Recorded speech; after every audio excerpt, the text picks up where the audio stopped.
Sabe quando a gente ouve falar em educação especial e educação inclusiva e fica meio na dúvida se é a mesma coisa? Pois é. São duas ideias super importantes, mas que às vezes geram uma certa confusão. Então, qual é a diferença real entre elas e mais? Porque isso é essencial para todo mundo? É isso que a gente vai desvendar agora. A gente sempre escuta aquela frase, né? Educação para todos. Soa bonito, mas o que isso significa de verdade? Assim, na prática, no dia a dia da sala de aula. Essa pergunta é o que vai guiar toda a nossa conversa. Para começar, vamos colocar os pingos nos is. Muita gente usa esses dois termos como se fossem a mesma coisa, mas olha, a diferença é gigante. De um lado, temos a educação especial, que é mais focada, sabe? É um ensino pensado e adaptado para alunos com necessidades específicas. Já do outro lado, a educação inclusiva, essa é uma ideia bem mais ampla. A proposta aqui é que todo mundo, mas todo mundo mesmo, com ou sem deficiência, aprenda junto, no mesmo espaço.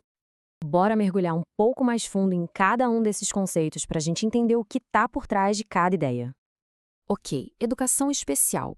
O que ela é, oficialmente? É uma modalidade de ensino. A lei usa uma palavra-chave aqui, preferencialmente. Ela deve acontecer preferencialmente na rede regular de ensino. E o que isso quer dizer? Que a ideia não é isolar, e sim integrar. É para atender alunos com deficiência, transtornos globais do desenvolvimento e até aqueles com altas habilidades. Agora, a educação inclusiva, ela dá um passo além. Não é só uma modalidade, é um princípio. A ideia aqui é que a escola é que tem que se adaptar para receber todo mundo e não o contrário. O objetivo final é que cada aluno, sem exceção, se sinta parte daquele lugar, aprendendo junto, sem nenhum tipo de separação. Essa imagem aqui ilustra isso perfeitamente. Pensa assim: a educação especial pode ser vista como dar uma ferramenta específica para um aluno que precisa. Já a educação inclusiva é redesenhar o ambiente inteiro para que todo mundo possa usar as ferramentas e aprender junto, no mesmo espaço. É uma virada de chave, uma mudança de mentalidade muito, muito poderosa. E olha só, essa mudança de mentalidade não é só um papo bonito, uma utopia. Não mesmo. Aqui no Brasil, inclusão é direito. E tá na lei. E esse direito não surgiu do nada, né? Foi uma construção, uma caminhada. Tudo começou lá atrás, na Constituição de 88, que cravou que educação é um direito de todos. Ponto. Depois, em 96, veio a LDB, que já dedicou um capítulo inteiro para a educação especial. E aí, em 2015, a gente teve a Lei Brasileira de Inclusão, a LBI, que veio para amarrar tudo isso e dar ainda mais força para essa ideia. E no centro de toda essa discussão, na base de tudo, tem um artigo da nossa Constituição que é fundamental. Ele diz que a educação não é um favor, não é um privilégio. É um direito de todo mundo e um dever, tanto do Estado quanto da família. É daqui que tudo parte. Bom, mas falando da prática, a educação inclusiva precisa dar conta de um universo de perfis de aprendizagem, né? Cada pessoa aprende de um jeito. Vamos dar uma olhada em alguns exemplos para isso ficar mais concreto.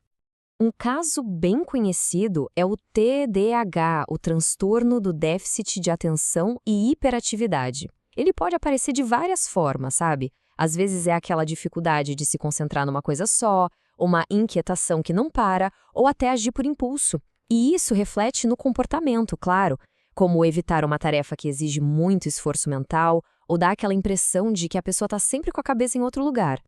Outro exemplo é o TEA, o transtorno do espectro autista. E a palavra espectro aqui é chave, porque as características variam demais de uma pessoa para outra. Mas, de modo geral, podem aparecer desafios na comunicação e na interação social. Também é comum ter alguns padrões de comportamento, como repetir falas ou movimentos, o que é chamado de ecolalia, e ter interesses superfocados e intensos em um assunto específico. E claro, tem também os transtornos específicos de aprendizagem.